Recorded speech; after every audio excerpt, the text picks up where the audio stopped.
الرحمن علم القرآن خلق الإنسان علمه البيان الحمد لله نحمده ونستعينه ونستهديه ونستغفره ونؤمن به ونتوكل عليه ونعوذ بالله من شرور أنفسنا ومن سيئات أعمالنا من يهده الله فلا مضل له ومن يضلل فلا هادي له وأشهد أن لا إله إلا الله وحده لا شريك له وأشهد أن سيدنا ونبينا ومولانا محمدا عبده ورسوله أرسله الله إلى كافة للناس بشيرا ونذيرا وداعيا إلى الله بإذنه وسراجا منيرا اللهم صل على سيدنا ومولانا محمد وعلى آل سيدنا ومولانا محمد وأصحاب سيدنا ومولانا محمد وبارك وسلم تسليما كثيرا أما بعد أعوذ بالله من الشيطان الرجيم بسم الله الرحمن الرحيم يا أيها الذين آمنوا اجتنبوا كثيرا من الظن إن بعض الظن إثم ولا تجسسوا ولا يغتب بعضكم بعضا أيحب أحدكم أن يأكل لحم أخيه ميتا فكرهتموه واتقوا الله إن الله تواب رحيم۔ سورۃ الحجرات کی یہ آیت جس میں بدگمانی کا، تجسس اور غیبت جیسے گناہوں کی ممانعت کا ذکر تھا، یہ چل رہی ہے۔ اس سے پہلی آیت یا ایھا الذین آمنوا لا یسخر قوم من قوم عسى ان یکونوا خیرا منہم ولا نساء من نساء عسى ان یکن خیرا منہن ولا تلمزوا انفسکم ولا تنابزوا بالالقاب بئس الاسم الفسوق بعد الایمان ومن لم يتب فأولئك هم الظالمون۔ اس آیت میں بھی تین بڑی برائیاں اور کبیرہ گناہ ان کا بیان تھا اور اس سے بچنے کی ہدایات تھیں، اور اس کے بعد جو آیت ہے اس میں بھی تین برائیاں، تین گناہ کا ذکر اور ان سے بچنے کی ہدایت ہے۔ اب پچھلے دروس میں آپ نے ان دونوں آیتوں کے بارے میں جو اللہ رب العزت نے ارشاد فرمایا اس کی تفسیر کچھ آپ نے سماعت فرمائی، جس میں سب سے پہلے اس چیز کی ممانعت تھی یا ایھا الذین آمنوا لا یسخر قوم من قوم عسى ان یکونوا خیرا منہم۔ اہل ایمان سے اللہ رب العزت مخاطب ہوئے اور ان کو فرمایا کہ کوئی بھی مسلمان چاہے مرد ہو چاہے عورت ہو، ان کے لیے یہ کسی طرح جائز نہیں کہ وہ کسی دوسرے مسلمان کا استہزاء کریں، چاہے وہ مسلمان مرد ہو یا عورت ہو۔ اس کی ممانعت فرمائی، کیوں؟ تمہیں نہیں پتا کہ اللہ کے ہاں اس کا کیا مقام ہے جس کو تم حقیر سمجھتے ہو، جن کا تم استہزاء کر رہے ہو، جن کا تم مذاق اڑا رہے ہو؟ تمہیں معلوم نہیں کہ اللہ کے ہاں ان کا کتنا بڑا مقام اور رتبہ ہو سکتا ہے وہ تم سے بہتر ہوں۔ اسی لیے اگر عورتیں اس میں شامل ہیں تو ہو سکتا ہے وہ عورتیں جو ہے ان عورتوں سے بہتر ہوں۔ اس لیے جب انسان کسی کا استہزاء کرتا ہے، اس کا مذاق اڑاتا ہے، ظاہر ہے اس کو حقیر سمجھتا ہے اور اپنے آپ کو افضل سمجھتا ہے، تو اس ایک جملے میں انسان تین بڑے گناہوں کا ارتکاب کرتا ہے۔ ایک تو اپنے آپ کو افضل سمجھ کر اور دوسرے کو حقیر سمجھ کر تکبر جیسے گناہ میں مبتلا ہوتا ہے۔ کیونکہ جب انسان کسی کو حقیر اور ذلیل سمجھے گا تو ظاہر ہے وہ اپنے آپ کو افضل سمجھے گا. جب افضل سمجھے گا دوسرے سے تو اس کے اندر تکبر یہ آ جاتا ہے، اور تکبر جو ہے یہ گناہ کبیرہ میں سے ہے. اسی طرح کسی کا استہزاء کرنا، مذاق اڑانا، یہ چاہے قول سے ہو چاہے اشاروں سے ہو. یعنی ایک آدمی معذور ہے، کوئی لنگڑا ہے تو اس کے چال چلنا، یا کوئی اندھا ہے تو اس کی طرح اشارے کرنا، یعنی چاہے جسم سے اشارے ہوں، ہاتھوں سے ہوں، پاؤں سے ہوں، یا اپنی جو ہے وہ چال سے اس کو ظاہر کرے یا اپنی زبان سے اس کو ظاہر کرے، یعنی اپنے قول سے یا فعل سے اس کو ظاہر کرے، تو یہ استہزاء میں آتا ہے اور یہ چیز ناجائز اور حرام ہے. تو اس میں تکبر بھی آیا، دوسرے کو حقیر سمجھنے کی وجہ سے اور اپنے آپ کو افضل سمجھنے کی وجہ سے. اسی طرح اس میں استہزاء بھی آیا، دوسروں کا مذاق اڑانا، یہ بڑے گناہ اس میں آتے ہیں. اس کے بعد جو دوسرا گناہ تھا جس کی ممانعت آئی وہ تھا وَلَا تَنَابَزُوا وَلَا تَلْمِزُوا أَنفُسَكُمْ، کہ کسی کو طعنہ مت دو، اس کی ممانعت. اس کے بعد کسی کو برے لقب سے نہ پکارو، اس کی ممانعت. پھر اس کے بعد چوتھا گناہ بدگمانی سے بچو، اللہ کے بارے میں بھی بدگمانی نہ ہو، اللہ کے نیک بندوں کے بارے میں بھی بدگمانی نہ ہو، اور اسی طرح عام مسلمانوں کے بارے میں بھی بدگمانی نہ ہو.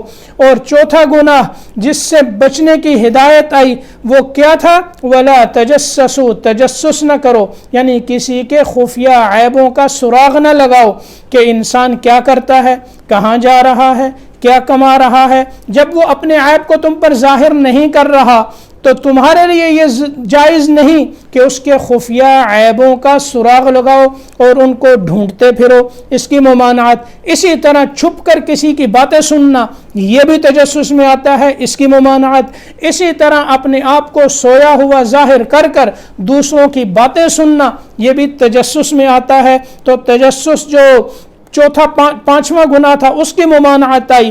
اور اس کے بعد وَلَا يَغْتَبْ بَعْضُكُمْ بَعْضًا، غیبت کی ممانعت آئی. اور غیبت اتنا بڑا گناہ کہ اللہ نے فرمایا أَيُحِبُّ أَحَدُكُمْ أَن يَأْكُلَ لَحْمَ أَخِيهِ مَيْتًا فَكَرِهْتُمُوهُ، تم میں سے کوئی یہ پسند کرتا ہے کہ اپنے مرے ہوئے بھائی کا گوشت کھائے، تم اسے ناپسند سمجھتے ہو. تو یہ 6 گناہ، ان کی تفصیل آپ نے پچھلے دروس میں سماعت فرمائی. اب ان کے ذکر کرنے کے بعد، یعنی ان 6 گناہوں کے بعد آگے اللہ پاک کیا فرماتے ہیں؟ وَاتَّقُوا اللَّهَ، اور اللہ سے ڈرو. وَاتَّقُوا اللَّهَ، اللہ سے ڈرو، تقوی اختیار کرو. یعنی گناہوں سے بچنے کا، جرائم سے بچنے کا ایک ایسا نسخہ اللہ رب العزت نے ہمیں عطا فرمایا، وہ ہے تقوی. کیونکہ جب انسان کے اندر تقوی اور خوف خدا پیدا ہوتا ہے تو یہ تقوی اور اللہ کا خوف اور ڈر یہ ایک ایسی چیز ہے جو انسان کو ہر برائی سے روک دیتی ہے. چور کو چوری سے تقوی روک دے گا، زانی کو زنا سے تقوی روک دے گا، شرابی کو شراب سے تقوی روک دے گا، بے نمازی کو یعنی نماز کے چھوڑنے سے تقوی جو ہے وہ روکے گا اور انسان جو ہے وہ نماز پہ آ جائے گا، یعنی نافرمانی اور گناہوں سے. اسی طرح غیبت سے اگر انسان کے اندر تقوی ہے تو غیبت سے بچ جائے گا، تقوی ہے تو تجسس سے بچے گا، تقوی ہے تو کسی کا استہزاء اور مذاق نہیں اڑائے گا، کسی کو حقیر نہیں سمجھے گا، کسی پر طعنہ زنی نہیں کرے گا، اور اسی طرح کسی کے خفیہ عیبوں کا سراغ نہیں لگائے گا. تو جتنے بھی گناہ ہیں، جتنے بھی جرائم ہیں اس دنیا میں، ان سب سے بچنے کے لیے ایک ایسا عظیم نسخہ اللہ پاک نے بیان فرمایا، وہ یہ ہے وَاتَّقُوا اللَّهَ، اللہ سے ڈرو. کیونکہ جب اللہ سے ڈرو گے تو ظاہر ہے گناہوں کے قریب نہیں جاؤ گے. اب تقوی کس کو کہتے ہیں کہ اللہ سے انسان کس طرح سے ڈرے، اللہ کا ڈر کیسا ہونا چاہیے، اللہ کا خوف کیسا ہونا چاہیے. دیکھیں، ایک ڈرنا ہوتا ہے کہ انسان جس طرح آگ سے ڈرتا ہے، سانپ بچھو سے ڈرتا ہے یا دشمن سے ڈرتا ہے، ایک ڈرنا یہ ہوتا ہے. اور ایک ڈر وہ ہوتا ہے کہ اولاد اپنے والدین سے ڈرتی ہے، شاگرد اپنے اساتذہ سے ڈرتے ہیں، اسی طرح مرید اپنے پیر سے ڈرتے ہیں۔ یہ دو طرح کے ڈر ہیں۔ اب ظاہر ہے انسان جب آگ سے ڈرے گا یہ ڈرنا اور طرح کا ہوگا، سانپ اور بچھو سے ڈرتا ہے تو یہ ڈر اور طرح کا ہے کہ انسان سانپ سے بھی بھاگے گا، بچھو سے بھی بھاگے گا، آگ سے بھی بھاگے گا، اس کے قریب نہیں آئے گا، اس کے قریب انسان نہیں آئے گا۔ کیوں؟ اس لیے کہ اس سے ڈر رہا ہے۔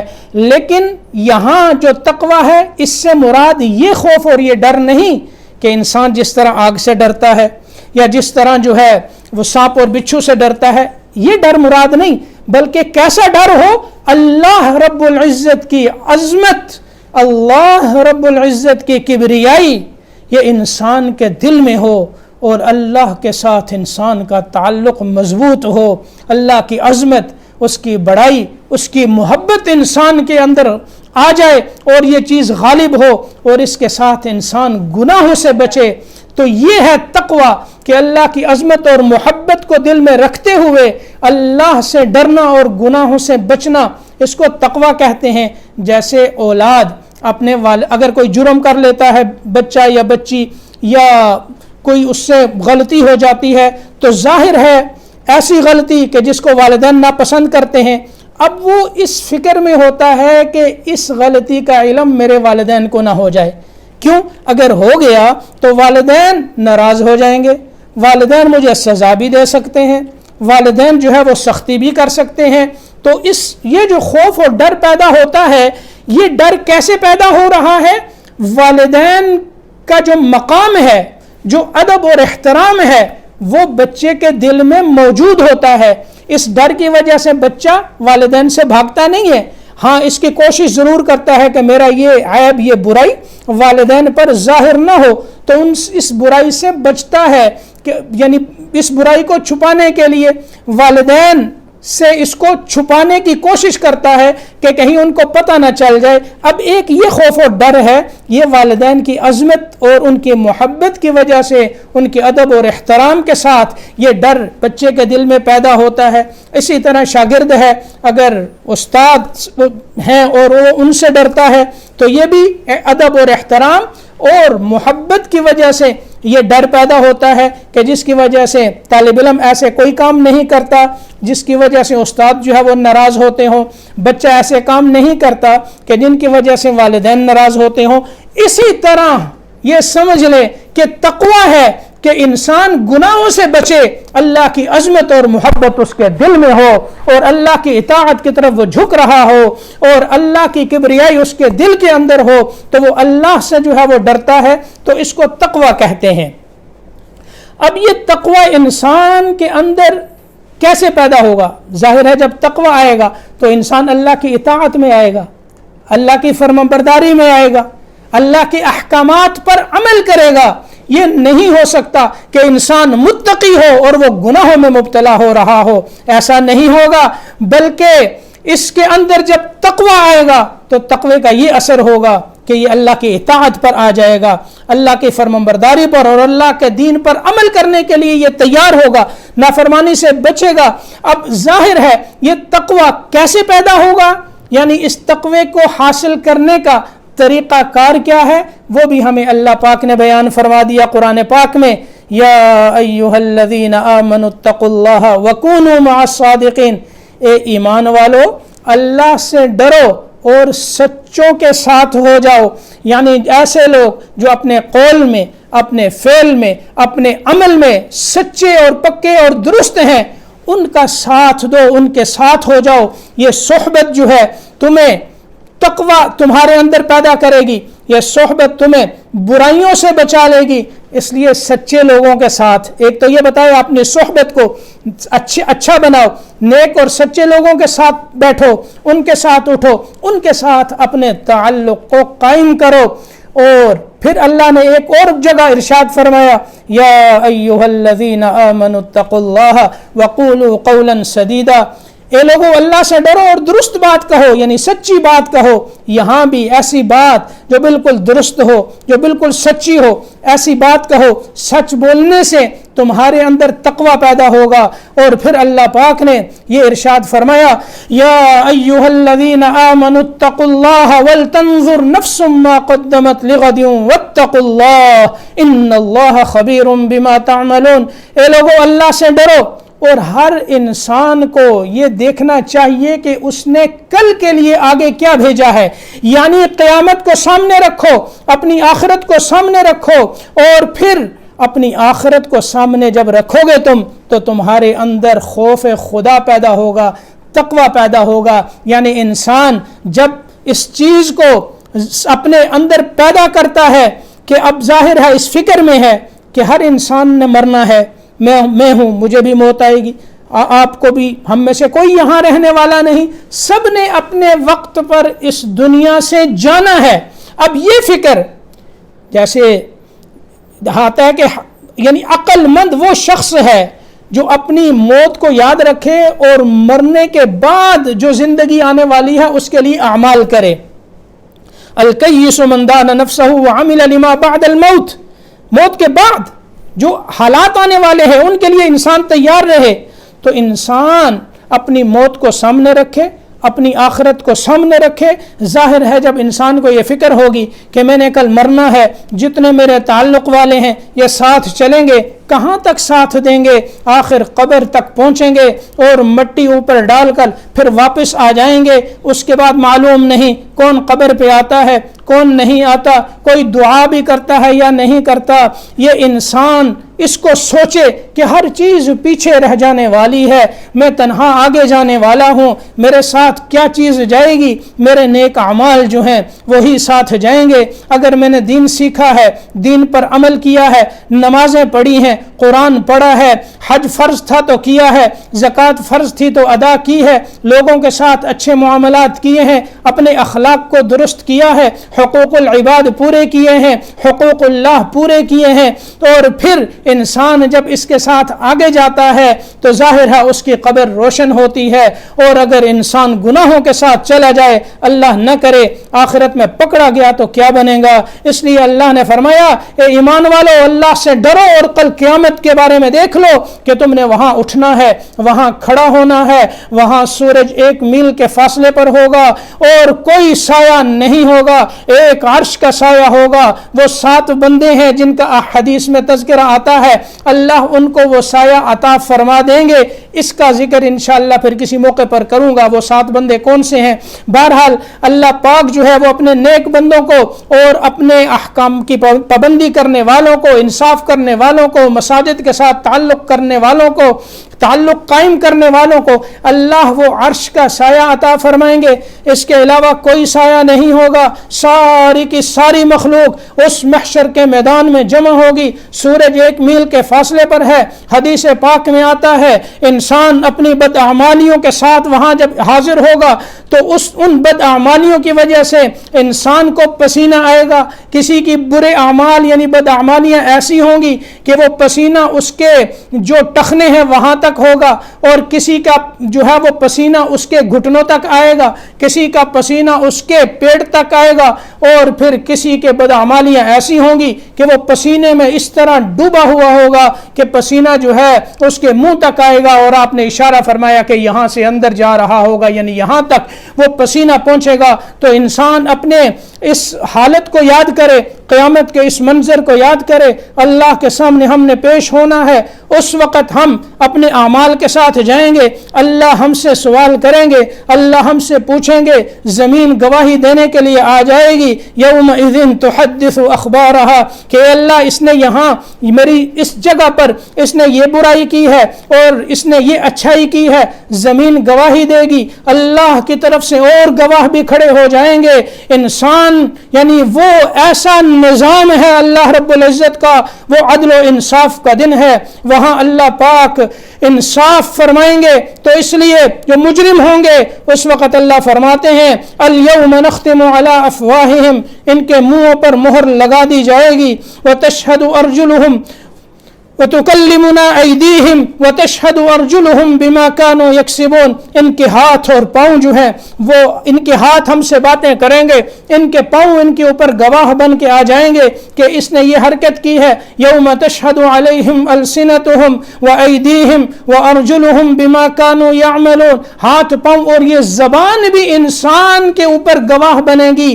زبان کیسے گواہ بنے گی؟ حالانکہ میں بولتا ہوں, میرا اختیار ہے, یہ اختیار اس وقت تک ہے جب اللہ مجھے اختیار دیں گے کہ یہ زبان ایسے بولے گی جیسے تو کہے گا, لیکن اللہ جب اس سے وہ اختیار سلب کر لیں گے تو پھر زبان وہ بولے گی جو اللہ چاہتے ہیں, اور جو اس نے بدعمالیاں کی ہوں گی پھر زبان اس کے خلاف بولے گی. آدمی کچھ اور بولنا چاہے گا, زبان کچھ اور بولے گی, جو حقیقت ہے اس کو واضح کر دے گی. اس لیے شہد علیہم سمعہم وابصارہم وجلودہم بما کانوا یعملون. کان گواہ بن کے آ جائیں گے, آنکھیں گواہ بن کے آ جائیں گی, یہ چمڑے جو ہیں وہ گواہ بن کے آ جائیں گے, انسان کے جسم کے بال گواہ بن کے آ جائیں گے. جو دن روزانہ طلوع ہوتا ہے یہ دن گواہ بن کے آ جائے گا. یعنی یہ اللہ کے قائم کردہ وہ گواہ ہیں جو قیامت کے دن اٹھیں گے اور انسان کے خلاف یہ گواہی دیں گے. اچھے اعمال ہیں, اچھے اعمال کی گواہی, برائیاں کی ہیں, برائیوں کی گواہی. تو انسان اس منظر کو یاد رکھے. اس لیے اللہ نے فرمایا یا ایھا الناس اتقوا ربکم واخشوا یوما لا یجزی والد عن ولدی. لوگوں اپنے رب سے ڈرو اور اس قیامت کے دن سے ڈرو کہ وہاں والد بیٹے کے کام نہیں آئے گا, بیٹا والد کے کام نہیں آئے گا. یوم یفر المرء من اخیہ وامہ وابیہ وصاحبتہ وبنیہ لکل امرئ منہم یومئذ شأن یغنیہ. ہر ایک کی عجیب حالت ہوگی. انسان اپنی بیوی سے بھاگے گا, بھائی سے بھاگے گا, بچوں سے بھاگے گا, والدین سے بھاگے گا. آج کوئی نیکی نہ مانگ لے, حتیٰ کہ مجرم جب پکڑا جائے گا جہنم سامنے ہوگی. یود المجرم لو یفتدی من عذاب یومئذ ببنیہ. اس وقت مجرم یہ چاہے گا کہ میں فدیے کے اندر اس دن کے عذاب اور جہنم کے عذاب سے بچنے کے لیے, یا اللہ یہ میری بیوی ہے, یود المجرم لو یفتدی من عذاب یومئذ ببنیہ. اپنے بچوں کو کہے گا کے بارے میں ان کو پیش کرے گا, یا اللہ یہ بچے ہیں انہیں جہنم میں پھینک دے, مجھے بچا لے. وصاحبتہ, اپنی بیوی کے بارے میں اور اپنے بھائیوں کے بارے میں. وصاحبتہ واخی, یہ بیوی ہے اس کو لے لو, یہ بھائی ہے اس کو لے لو. وفصیلتہ التی تؤوی, یا اللہ یہ سارا خاندان اور کنبہ ہے, ان کو ڈال دے جہنم میں, مجھے بچا لے. یا اللہ ان سب کو ڈال دے اور مجھے بچا لے. انسان یہ کرے گا وہاں. یعنی آپ دیکھیں کیسا وہ سخت دن ہوگا کہ کتنے قریبی رشتے جو ہیں انسان وہاں کس طرح سے پیش کر دے گا کہ یہ چلے جائیں جہنم میں اور میں بچ جاؤں. اس لیے اللہ نے فرمایا اس منظر کو یاد رکھو, اس قیامت کے دن کو یاد رکھو. تم نے اٹھنا ہے جب یہ منظر اور یہ فکر آخرت اور قیامت یہ حق دن ہے, یہ حق ہے, اور مرنے کے بعد اٹھنا یہ حق ہے. قیامت کا دن حق ہے, کھڑا ہونا حق ہے, حساب کتاب حق ہے, جنت جہنم حق ہے. انسان نے وہاں حاضر ہونا ہے, اس لیے وہاں شفاعت بھی ہوگی. آپ صلی اللہ علیہ وسلم کی شفاعت, قرآن کی شفاعت, شہداء کی شفاعت, علماء کی شفاعت. اللہ پاک ہمیں نبی پاک صلی اللہ علیہ وسلم کی شفاعت نصیب فرمائیں. تو اس لیے آخرت کے دن کو انسان سامنے رکھے. یا ایھا الناس اتقوا ربکم ان زلزلۃ الساعۃ شیء عظیم. اے لوگو اپنے رب سے ڈرو کیونکہ قیامت کا جو حادثہ ہے یہ بہت بڑی چیز ہے. تو قیامت سے اللہ نے ڈرایا ہے اور اللہ نے فرمایا تقوی حاصل کرنا چاہتے ہو تو پھر فکر آخرت پیدا کرو, قیامت کے منظر کو سامنے رکھو اور تم نے اعمال کے ساتھ کھڑا ہونا ہے. اس لیے جب آخرت کی فکر ہوگی اور انسان کو پتہ ہوگا جو کچھ میں کر رہا ہوں یہ سارا کا سارا کل ظاہر ہونے والا ہے. الدنیا مزرعۃ الآخرہ او کما قال علیہ الصلاۃ والسلام, کہ دنیا آخرت کی کھیتی ہے, یہاں جو بیج ڈالو گے آخرت کے اندر جو ہے وہ اسی طرح جو ہے ظاہر ہوگا. اس لیے انسان کو اللہ نے یہ دنیا میں موقع دیے, سانس دیے, وقت دیا, تو اس میں ہم اللہ کی طرف رجوع کریں اور اپنی آخرت کو سامنے رکھیں. دنیا میں اپنی صحبت کو اچھا بنائیں, نیک لوگوں کے ساتھ بیٹھیں, تو ان سے ہمارے اندر تقوی پیدا ہوگا. تو جب تقوی پیدا ہوگا تو اللہ پاک نے اس تقوی پر کیا انعامات دیے ہیں, ایسے ایسے انعامات اللہ نے بیان فرمائے، یا ایھا الذین آمنوا ان تتقوا اللہ یجعل لکم فرقانا، اے ایمان والو اگر تم اللہ سے ڈرو گے، تمہارے اندر یہ تقوی پیدا ہوگا تو اللہ حق اور باطل میں فرق تمہیں بتا دیں گے، پتہ چل جائے گا یہ حق ہے اور یہ باطل ہے۔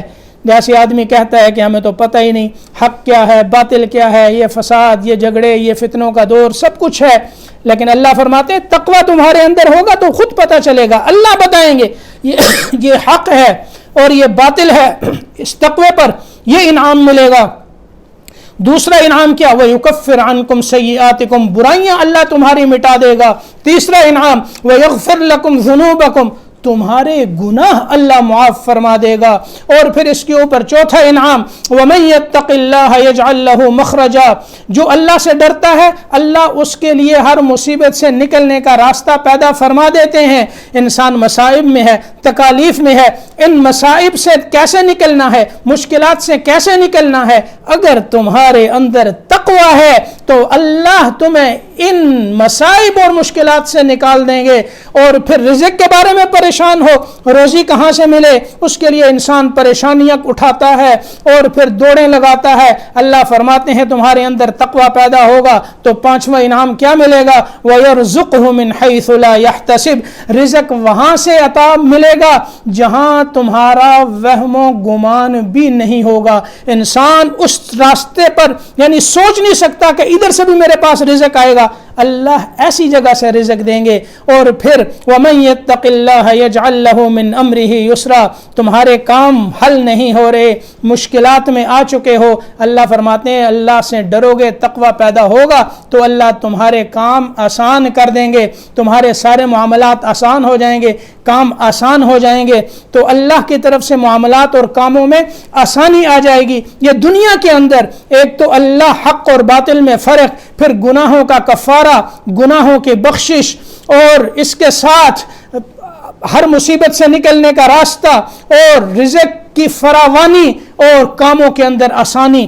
دنیا اگر یہ چیزیں چاہتے ہو تو تقوی پیدا کرو، جو متقی ہیں اللہ پاک انہیں یہ چیزیں نصیب فرماتے ہیں۔ اور آخرت میں اللہ نے فرمایا ان المتقین فی جنات و نعیم، ان المتقین فی جنات و عیون، کہ اللہ جو ہے ان متقی لوگوں کو آخرت میں جنت عطا فرمائیں گے۔ ان المتقین فی مقام امین، ان للمتقین مفازا، کامیابی آخرت میں ملے گی، اس تقوی کے اوپر تم کامیاب بھی ہو جاؤ گے، تمہیں اللہ جنت کی نعمتیں عطا فرمائیں گے، اور جنت میں جو کچھ ہے وہ سب تمہیں، جب جنت مل گئی تو اس کے اندر جو کچھ ہے وہ سارا کا سارا تمہیں ملے گا۔ تو جب انسان کے اندر تقوی آ جاتا ہے اللہ رب العزت اس تقوی کے اوپر جو ہے اتنے انعامات عطا فرماتے ہیں کہ انسان کی دنیا بھی اچھی بن جاتی ہے، انسان کی آخرت بھی اچھی بن جاتی ہے، یہاں بھی پریشانیوں سے بچ جاتا ہے، آخرت کے اندر بھی گھٹن اور تکلیف اور پریشانیوں سے محفوظ فرمائیں گے اللہ پاک۔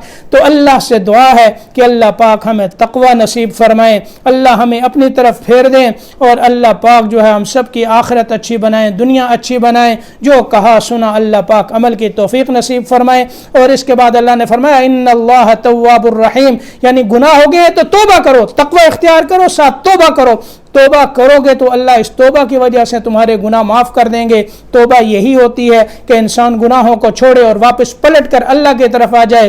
اللہ رحیم، کہ اللہ جو ہے وہ بڑے مہربان، بہت رحم کرنے والے ہیں، اس لیے اس اللہ کی طرف پلٹو اور واپس آ جاؤ۔ اللہ پاک ہم سب کو عمل کی توفیق نصیب فرمائیں اور دین اسلام پر چلنا ہمارے لیے آسان بنا دیں، ہر برائی سے اللہ محفوظ فرمائیں۔ اللہم لک الحمد کما ینبغی لجلال وجہک وعظیم سلطانک، اللہم صلی علی محمد وعلی آلہ واصحابہ اجمعین، اللہم اغفر لنا ذنوبنا وتب علینا انک انت التواب الرحیم، اللہم آت نفوسنا تقواها وزکها انت خیر من زکاها انت ولیها ومولاها۔ یا اللہ ہمارا کہنا سننا بیٹھنا قبول فرما، یا اللہ اپنے فضل و کرم سے ہم سب کو اپنے مقبول بندوں میں شامل فرما، تقوی طہارت نصیب فرما، ہم سب کی جان مال عزت آبرو ایمان اعمال کی حفاظت فرما، عمر میں عزت میں رزق میں برکت عطا فرما، دنیا آخرت کی مصیبتوں تکلیفوں پریشانیوں سے محفوظ فرما، یا اللہ اپنی رضا نصیب فرما، خاتمہ ایمان پہ فرمانا، موت سے لے کر جنت الفردوس تک کے سارے مراحل آسان فرمانا، یا اللہ محشر میں عرش کا سایہ نصیب فرمانا، نبی پاک صلی اللہ علیہ وسلم کی شفاعت نصیب نصیب فرمانا, آپ کے دست اطہر سے حوض کوثر کا پانی نصیب فرمانا, پل صراط پر سے بجلی کی چمک کی طرح سے گزار کر جنت الفردوس ہماری منزل بنانا, جنت میں نبی پاک صلی اللہ علیہ وسلم اور صحابہ کرام کا پڑوس نصیب فرمانا. رضینا باللہ ربا وبالاسلام دینا وبمحمد نبیا صلی اللہ تعالی علیہ وعلی آلہ واصحابہ اجمعین برحمتک یا ارحم الراحمین.